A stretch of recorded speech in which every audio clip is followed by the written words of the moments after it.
L-oppożizzjoni nazzjonalista sostni li għandha tintrefa' responsabbiltà politika minn dawk kollha li huma involuti fil-kwistjoni tal-konkos inferjuri li ntuża biex jinbena l-isptar Mater Dei. Dan saħqitu x-Shadow Minister għas-Saħħa Claudette Buttigieg waqt il-programm Reporter li flimkien mal-Ministru tas-Saħħa Konrad Mizzi il-programm iddiskuta l-isptar Mater Dei. Claudette Buttigieg tkellmet dwar x'kienet l-ewwel reazzjoni tal-Oppożizzjoni mal-ewwel darba li faqqet il-kwistjoni. Aħna l-ewwel reazzjoni għal din l-istorja kienet li f'Settembru, fit-2 ta' Settembru, eżatt kif ħarġet din l-istorja li sibtu il-problemi bil-konkrit, il-Partit Nazzjonalista dak iż-żmien li kelli mas-saħħa kien Claudio Grech, kien ħareġ staqrija u kien bagħat jikteb anke lill-Kumitat tas-Saħħa tal-Parlament biex din il-materja tiġi diskussa b'mod urġenti. Waqt il-programm ixxandar anke parti mid-diskors li għamel il-kap tal-Partit Nazzjonalista Simon Busuttil dwar din il-kwistjoni. Kull m'għandu jsir hu li jekk instab xi ħaġa ħażin fil-konkrit, għandu jaraw min bena, għandu jaraw min ta' il-konkrit u għandhom jaraw ukoll min iċċertifika li dak ix-xogħol sar tajjeb. Dak li għandu jaraw, dak li għandhom jagħmlu. U aħna naqblu magħhom.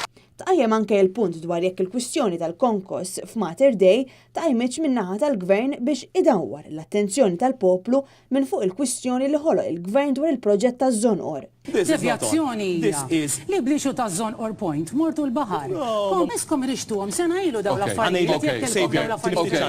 Claudette Buttigieg qalet li l-Oppożizzjoni Nazzjonalista temmen fir-responsabbiltà politika li għandha tintrefa' minn minnu responsabbli f'kull kwistjoni u kien hawn fejn semmit il-Power Station ġdida li Konrad Mizzi wiegħed u li qiegħda off track. Il-Ministru kien wedna li jkollu Power Station fi żmien sentejn.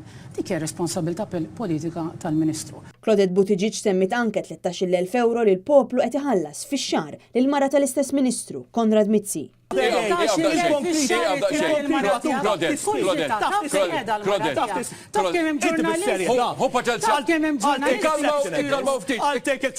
Issemma anke dak li qed isostni l-Gvern li nħeba kuntratt fis-sejf mill-eks kap eżekuttiv tal-Fondazzjoni għas-Servizzi Mediċi. To keep things safely, Ministru, under lock and key. That's how important this document is. Claudette Buttigieg u anke l-Ministru Konrad Mizzi qablu li f'dan kollu għandu xi wieġeb anke John Dalli.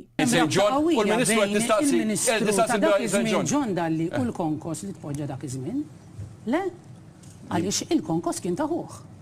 Issa naraw skont l-inkjesta xi joħroġ minn fejn il-konkos u xtaħuh jew xtaħat ieħor, tajb li ngħidu li iva John Dalli għandu ħafna xi ġor. Ix-Shadow Minister għas-Saħħa tkellmet anke fuq punt ieħor relatat mal-isptar Mater Dei billi staqsiet lill-Ministru kemm mietu nies fil-kuridur tal-emerġenza. Kemm mitulek nies Ministru fil-kuridur? Lili fil-PQ żatt li tnejn. Jiena naf biss b'sitta.